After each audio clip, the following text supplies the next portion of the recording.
अल्लाह के नाम से जो बड़ा मेहरबान और बहुत रहम करने वाला है और ज़िंदगी के हर एक मरहले में हम अल्लाह से रहम और मेहरबानी चाहते हैं। ये खुशी की बात है कि अभी और आने वाले 5 दिनों में बामसेफ और भारत मुक्ति मोर्चा का राष्ट्रीय अधिवेशन हो रहा है, जिसकी शुरुआत हो चुकी है। मैं आप सब लोगों को और ख़ास तरीके पर बामसेफ के जिम्मेदारों ओहदेदारों को और माननीय वामन मेश्राम जी को मुबारकबाद देता हूं कि उन्होंने यहाँ इस सूबे और इस शहर में ये अधिवेशन किया है और इस सूबे में पहली दफ़ा बामसेफ का अधिवेशन हो रहा है। नई जगहों पर कुछ मामलात आ जाया करते हैं और जो काम आप कर रहे हैं मजलूमों के हित की बात, कमज़ोरों और सताए हुए लोगों के हित की बात, पिछड़े लोगों की हित की बात और उनके एकजुटता की कोशिश, तो ये बात आपके मनोमस्तिष्क में रहनी चाहिए कि इस कोशिश को जो लोग तोड़ते रहे हैं वो आपकी इस भली कोशिश को अच्छी नज़रों से नहीं देख रहे हैं और उनकी ये कोशिश होगी कि आप अपने उद्देश्य में सफल नहीं हो। ये एक फितरी बात है और जो एक सोची समझी इस्टेब्लिश कोशिश है वो आपकी आवाज़ को दबाने की कोशिश करेगी। उसी का एक भाग वो परेशानियां भी हैं जो परेशानियां इस सत्र और इस अधिवेशन के सिलसिले में आप लोगों को और ख़ास तरीके पर संयोजकों को हुई है। ये दुश्वारियां होंगी, आने वाले दिनों के अंदर इस तरह का प्रयास बढ़ेगा और कोई भी बड़ा काम दुश्वारियों के बगैर कामयाबी की मंजिल को नहीं पहुंचता है। आपकी ये कोशिश आली जनाब वामन मेश्राम साहब की रहनुमाई और सरकर्दगी में यकीनन कामयाब होगी। जितने कमज़ोर लोग हैं, जितने दबे कुचले मसले लोग हैं, जिन लोगों को अपेक्षित किया गया है, जिन लोगों को समाज में दरकिनार किया गया है, उनको जब भी जोड़ने की कोशिश की जाएगी तो परेशानियां आएंगी। आपकी जिम्मेदारी है कि पूरे हिम्मत के साथ, पूरे हौसले के साथ, पूरे जज्बे के साथ और पूरी अंदर की ताकत के साथ उन कोशिशों का मुकाबला करें और कामयाबी की तरफ कदम आगे बढ़ाएं। ये आपकी बुनियादी जवाबदेही है, आपकी जिम्मेदारी है। एक बड़े काम के लिए, एक बड़े प्रोग्राम के लिए आप आगे बढ़ रहे हैं। ये सोचना कि मंजिल बड़ी आसानी से मिल जाएगी, ये सोचना कि दुश्वारियों के बगैर कामयाबियां मिल जाएंगी, ये सोच आरजू हो सकती है, इसमें सच्चाई नहीं हो सकती। मुश्किलों को गले लगाना और रास्ते के रोड़ों और पत्थरों को दूर करना, जब तक ये हौसला नहीं होगा, आपकी मंजिल दूर से दूर ही रहेगी। इस बात का ख्याल रखिए कि जिन लोगों के साथ ये कारवां आगे बढ़ रहा है और जो लोग एकजुट हो रहे हैं, उनको टकराने की कोशिश की जाएगी, उनको आपस में लड़ाने की कोशिश की जाएगी।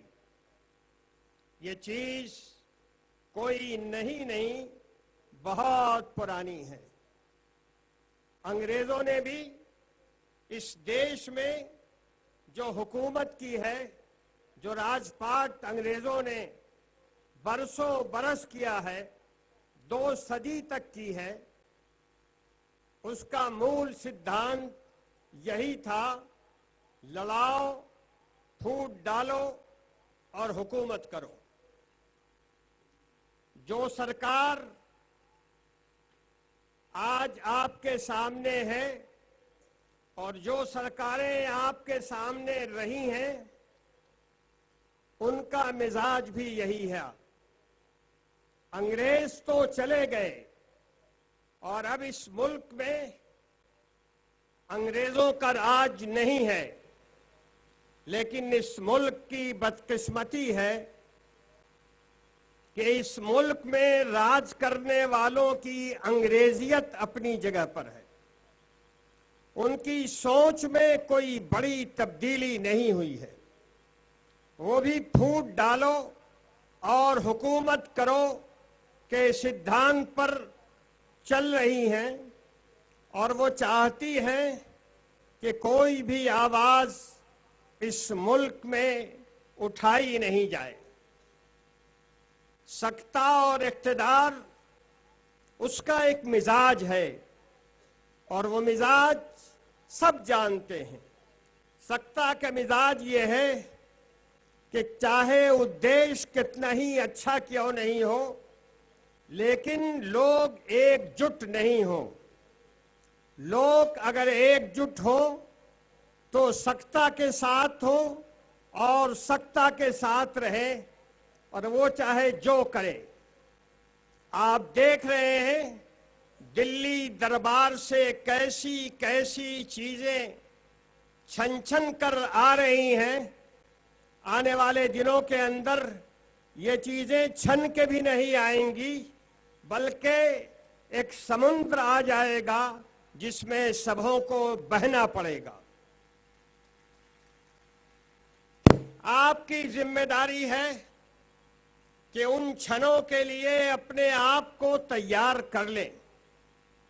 सत्ता और सत्ता का मिजाज भले कामों को एकजुट होकर करने का मिजाज नहीं है। सत्ता की अपनी भाषा है और सत्ता की अपनी परिभाषा है। सत्ता उसी हिसाब से कदम आगे बढ़ाती है और मामला तय करती है। आपने पूरी मजबूती के साथ दिल की आवाज पर कमजोरों के हित में आवाज बुलंद करने की कोशिश की है। ये कोशिश, याद रखिए, सत्ता को पसंद नहीं आ सकती है। और ये चीज सत्ता के मिजाज के खिलाफ है। इसलिए दुश्वारियां भी आएंगी, परेशानियां भी आएंगी, हालात बिगाड़ने की कोशिश भी की जाएगी और फूट डालने की भी कोशिश की जाएगी। सत्ता का ये जाना पहचाना मिजाज है। इस मिजाज को सामने रखते हुए आपको अपने मिजाज में धैर्य रखना होगा, ठंडेपन के साथ सारी समस्याओं का समाधान करना होगा। आपको इस बात पर निगाह रखनी होगी और सतर्क रहना होगा कि फूट डालने की कोई कोशिश आपके अंदर कोई फूट का माहौल न पैदा करे। मैं ऐसा महसूस करता हूं कि जो एकजुटता बन रही है उसके नतीजे में ये कोशिश हो रही है कि इस मुल्क में मुख्तलिफ तबकात और ख़ास तरीके पर मुसलमानों से दबे कुचले मसले लोगों को टकराया जाए और फसादात किए जाएं। समझदारी की बात यह है कि इन कोशिशों को समझा जाए और अपने आप को न सिर्फ ये कि इन चीज़ों में लगाया न जाए, बल्कि ऐसी कोशिशों को कभी सफल नहीं होने दिया जाए। ये जिम्मेदारी हम सबों की है, चाहे वो एससी से ताल्लुक़ रखते हो, चाहे एसटी से ताल्लुक़ रखते हो, चाहे ओबीसी से ताल्लुक़ रखते हो, चाहे मुसलमान हो। ये सारे वो तबकात हैं जिनके अधिकार आज़ादी के दिनों में भी छीने गए हैं। इन्हें दबाया गया है, इनका अधिकार मारा गया है, इनको पीछे रखा गया है, इनको मुख्तलिफ सतह पर मुख्तलिफ मरहलों में कमज़ोर करने की कोशिश की गई है और पिछले बरसों का इतिहास गवाह है कि इन्हें लड़ाने की पूरी कोशिश की गई है। आम तौर पर यह महसूस किया जाता है कि जहां जहां पिटाई होती है इन तबकों की, वहां इसी तबके के लोगों को आगे बढ़ा करके इनको इस्तेमाल किया जाता है।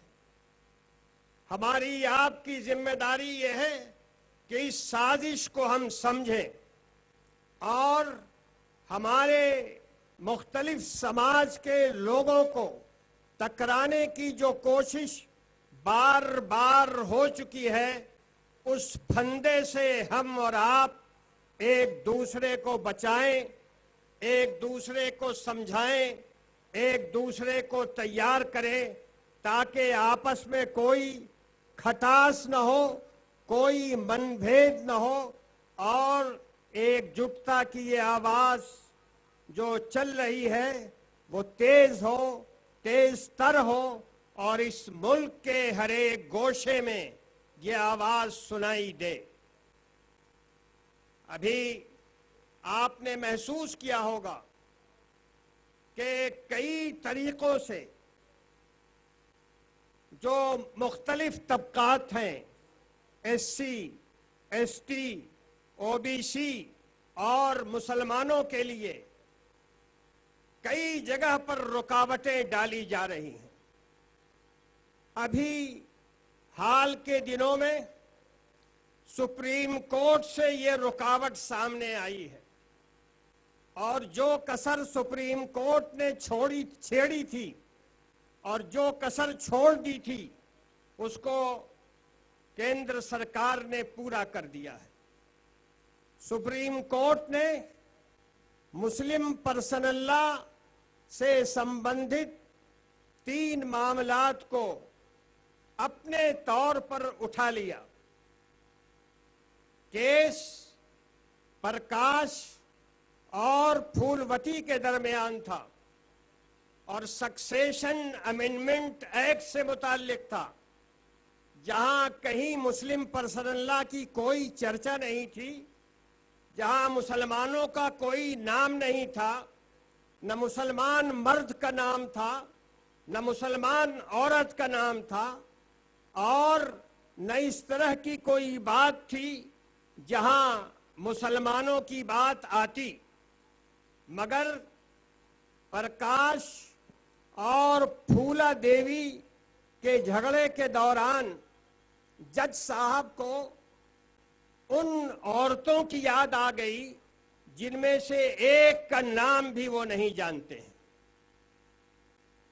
ये कहा गया और जज साहब ने कहा कि मुसलमान औरतों पर बहुत जुल्म हो रहा है। मुसलमान औरत को 3 तलाक दे दी जाती है। मुसलमान मर्द एक से ज्यादा शादी करता है। जज साहब ने अपने मन में ये धारणा बना ली और गवर्नमेंट से पूछा कि गवर्नमेंट ये बताए कि इन चीजों के लिए गवर्नमेंट क्या कानून बनाना चाहती है। और गवर्नमेंट एक सवाल ये भी किया गया जिसका मफहूम यही था कि यूनिफॉर्म सिविल कोड के लागू करने में सरकार को क्या दुश्वारी है। आपको जानना चाहिए कि uniform civil code directive principle कि आर्टिकल 44 के अंतर्गत लिखा हुआ है, लेकिन यह भी याद रखना चाहिए कि यह सरकार की एक जिम्मेदारी नहीं, इच्छा होगी। भारत आने वाले दिनों में कैसा होगा, उस ख्वाब को दर्शाया गया है डायरेक्टिव प्रिंसिपल में। उसी में एक चीज ये भी है, एक ख्वाब ये दिखाया गया है कि भारत में आने वाले दिनों में यूनिफॉर्म सिविल कोड लागू किया जाएगा। लेकिन जब बाबा साहब डॉक्टर भीमराव अंबेडकर जी से पूछा गया कि आपके विचार में भारत में यूनिफॉर्म सिविल कोड नाफिज किया जा सकता है, तो बाबा साहब ने कहा कि कोई पागल सरकार ही भारत में इस विषय पर सोच सकती है। लेकिन इसके बावजूद मैं तो ये नहीं कहता कि जिन लोगों ने सोचा है वो बाबा साहब के इस कथन के मुताबिक पागल हैं, इसलिए कि बड़े दरबार से बात आई है और बड़े दरबार को सच्ची बात कड़वी लगती है। इसलिए मैं कुछ कहना नहीं चाहता, लेकिन बाबा साहब की जो राय थी वो मैंने आईना दिखा दिया है।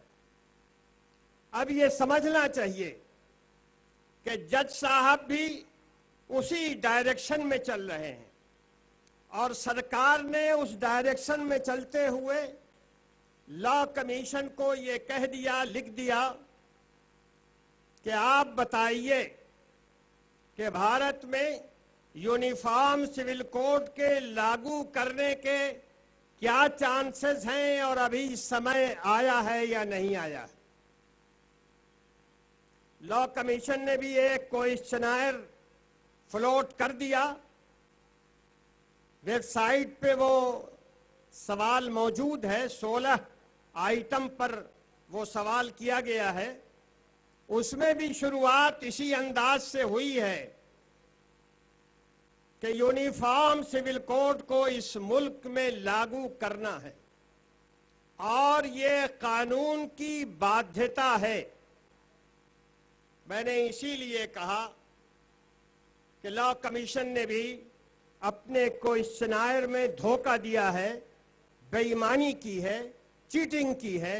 ये अलहदा बात है कि एक सुप्रीम कोर्ट के रिटायर्ड जज साहब उसके चीफ हैं और बेईमानी ये की है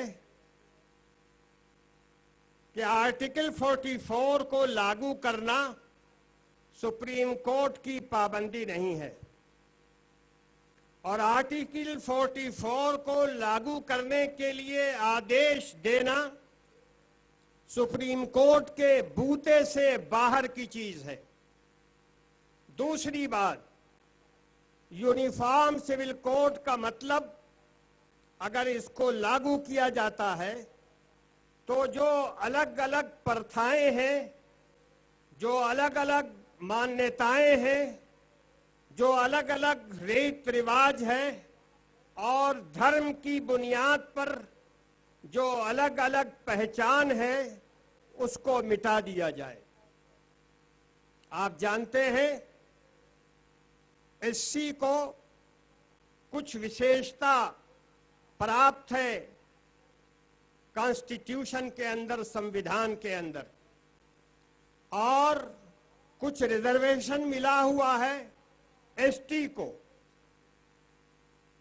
अगर यूनिफॉर्म सिविल कोड लागू किया जाएगा इस मुल्क के अंदर तो जो मान्यताएं उनकी हैं वो मान्यताएं समाप्त हो जाएंगी, वो मान्यताएं खत्म हो जाएंगी।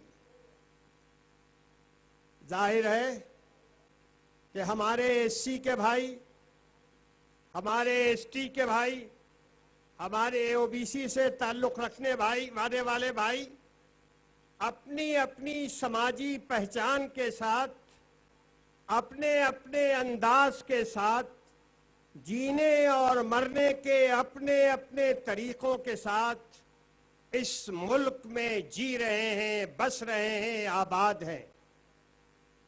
अगर इसी तरह मुसलमानों की अपनी पहचान है और उसकी बुनियाद मुसलमानों की बुनियादी धार्मिक किताबों में है, जिसके आधार पे मुसलमान अपना समाजी जीवन व्यतीत कर रहे हैं, अगर इन सारी चीजों को एक कर दिया जाएगा और कोई एक कानून लागू कर दिया जाएगा तो लाजमी बात है, यकीनी बात है कि इन सारे तबकात के अंदर बेचैनी होगी।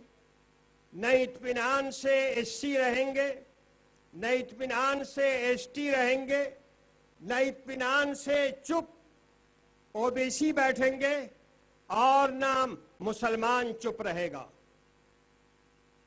इस मुल्क में बेचैनी फैलेगी। मगर केंद्र सरकार की राय यह है कि सबों को एक रंग में रंग दिया जाए। उन्होंने अपने इलेक्शन मैनिफेस्टो में ये बात पहले लिखी थी और जब वो मेजॉरिटी के साथ आए तो अपनी विचारधारा को इस मुल्क में लागू करने के लिए पूरी कोशिश कर रहे हैं, पूरा प्रयास कर रहे हैं। सरकार के सामने बहुत सी समस्याएं हैं, लेकिन सरकार का उन समस्याओं के समाधान करने पर काबू नहीं हो पा रहा है। नतीजा ये है कि सरकार कभी जनता को फंसाती है 1000, 500, 100, 50 के नोट के अंदर, और आजकल हम सब उस सिलसिले में हाहाकार मचा रहे हैं। पूरी जनता परेशान है आज नोट के सिलसिले में।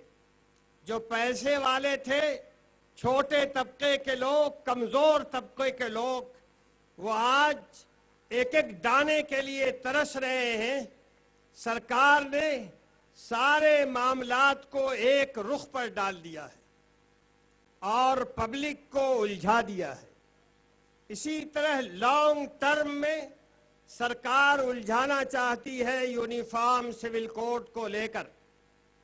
बाबा साहब ने कहा था कि कोई पागल हुकूमत ही इस देश में यूनिफॉर्म सिविल कोड लागू करना चाहेगी। हमारी हुकूमत मैं ये तो नहीं कहता कि पागल हो गई है, लेकिन मुझे ऐसा लगता है कि बाबा साहब की राय भी बहरहाल गलत नहीं थी। कभी कभी इख्तिदार, कभी कभी सत्ता आदमी को पागल बना देती है और आदमी कुछ से कुछ सोचने लगता है। अभी सरकार भी इसी अंदाज पर सोचने लगी है। सरकार चाहती है सबों के लिए एक समान कानून बना दिया जाए। देश की भिन्नता के अंदर एकता है। देश की भिन्नता देश की खूबसूरती है और इन सब चीजों को मिटाकर एक रूपता लाने की कोशिश बड़ी ज्यादती है। हर इंसान का रंग अलग होता है, रूप और नक्शा अलग होता है, हर एक को एक नहीं किया जा सकता। जानवरों के साथ भी सूरत हाल यही है। जानवरों का अंदाज अलग, उनका नक्शा अलग, उनके रंग अलग, लेकिन हाँ, एक जानवर ऐसा है जो इंटरनेशनली एक ही रंग में है और उस जानवर को गधा कहते हैं। हमारी सरकार चाहती है पूरे भारतवासियों को गधा बनाए, इसलिए वो ये हरकत कर रही है।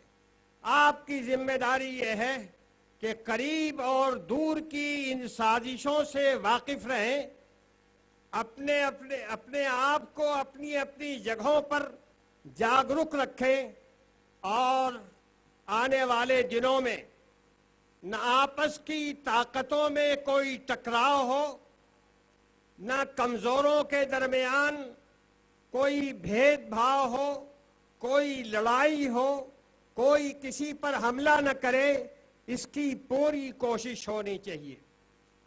और याद रखिए, जब एक दूसरे के दुख दर्द में लोग शरीक होते हैं तो मोहब्बतें बढ़ती हैं, आपस का ताल्लुक बढ़ता है, दूरियां खत्म होती हैं। हम सब की जिम्मेदारी है कि हम एक दूसरे की खुशी और गम में शरीक हो। हम दुख बांट नहीं सकते, मगर दुख में साथ हो सकते हैं। हम साथ दें दुखों के अंदर, हम साथ दें सुख के अंदर और एकजुट होकर इस अभियान को कामयाब करें। मैं आप सब लोगों को मुबारकबाद देता हूं कि आप यहाँ जमा हुए और आप बड़े ऊंचे काम के लिए यहाँ जमा हुए हैं। मुझे यकीन है अपनी अपनी जगहों पर जाकर यहाँ जो आपको पैगाम मिले, जो संदेश मिले, उसको आप अपने अपने एरियाज में, एरिया ऑफ वर्किंग के अंदर इसको फैलाएंगे और आने वाले दिनों में भारत एक स्वस्थ, एक स्वच्छ समाज की तरफ बढ़ेगा। मैं इन बातों के साथ आप हजरात का शुक्रिया अदा करता हूं। खास तरीके पर जनाब आली जनाब वामन मेश्राम जी का शुक्रिया अदा करता हूं, जिन्होंने मुझे यहाँ आने और कुछ कहने का मौका दिया। अल्लाह करे आने वाले दिन कामयाबियों की तारीख लिखने के दिन हो और आप सब मजबूती के साथ कदम से कदम मिलाकर आगे बढ़ें। शुक्रिया।